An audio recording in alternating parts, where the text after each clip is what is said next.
Dylan. Nana and Papa miss you. Nana wanted to read you a story. This is her favorite book when she was a kid growing up. So I wanted to read you my favorite story, Curious George. And these are my two friends that are going to read with us. This is my friend Charlie, and this is my friend George. George the gorilla and Charlie the chimp. So here's our story, Curious George. This is George. He lived in Africa. He was a good little monkey, and he was always very curious. One day, George saw a man. He had on a large yellow hat, a yellow straw hat. The man saw George too. What a nice little monkey, he thought. I would like to take him home with me. He put his hat on the monkey, on the ground. I turned sideways. And of course, George was curious. He came down from the tree to look at the large yellow hat. See the yellow hat? The hat had been on the man's head. George thought it would be nice to have it on his own head. He picked it up and put it on. Look at the hat and the monkey. The hat covered George's head. He couldn't see. The man picked him up quickly and popped him into a bag. George was caught. The man with the big yellow hat put George into a little boat, and a sailor rowed them both across the water to a big ship. George was sad, but he was still a little curious. I'm going in the boat. On the big ship, things began to happen. The man took off the bag. George sat on a little stool, and the man said, "George, I am going to take you to a big zoo in a big city. You will like it there. Now run along and play, but don't get into trouble."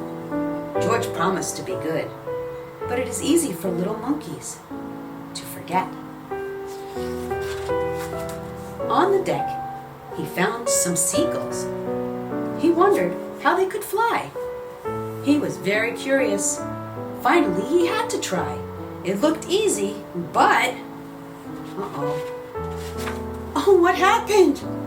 First this, and then this.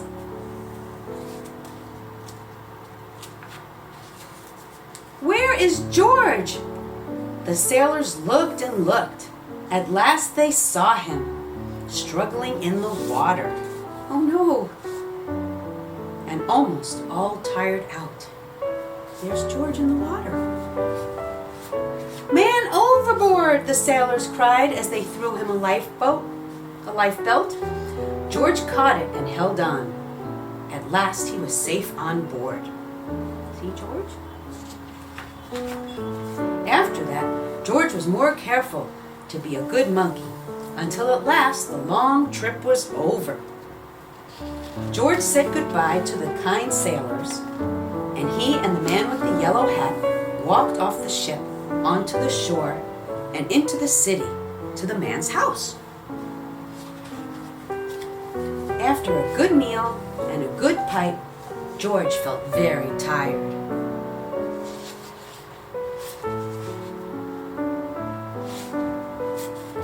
He crawled into bed and fell asleep at once.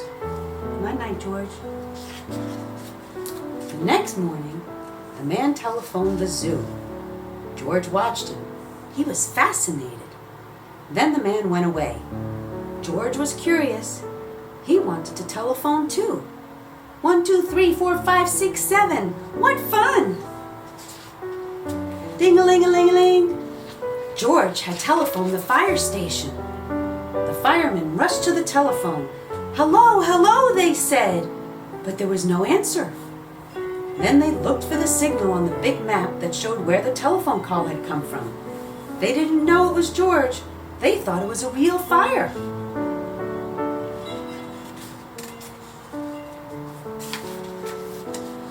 "Hurry, hurry, hurry!" The firemen jumped onto the fire engines and onto the hook and ladders.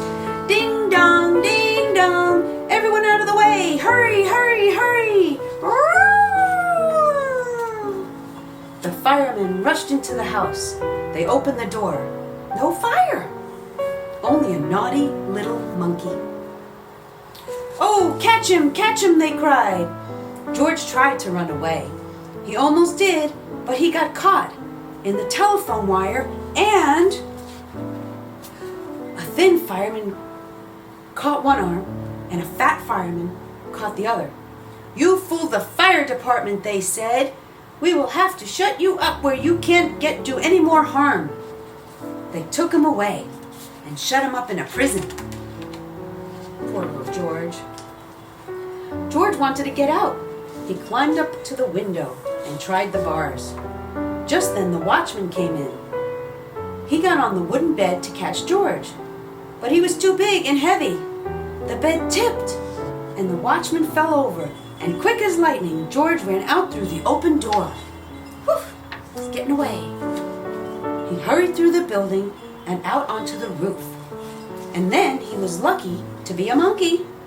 Out he walked onto the telephone wire. Quickly and quietly over the guard's head, George walked away.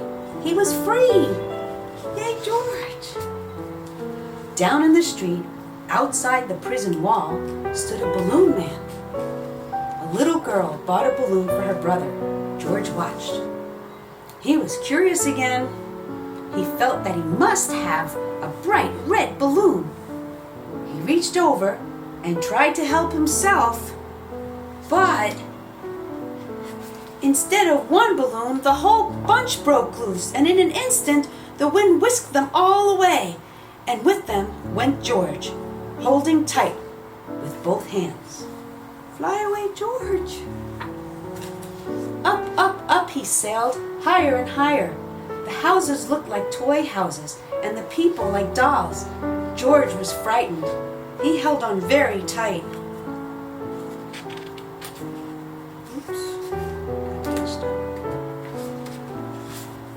At first, the wind blew in great gusts.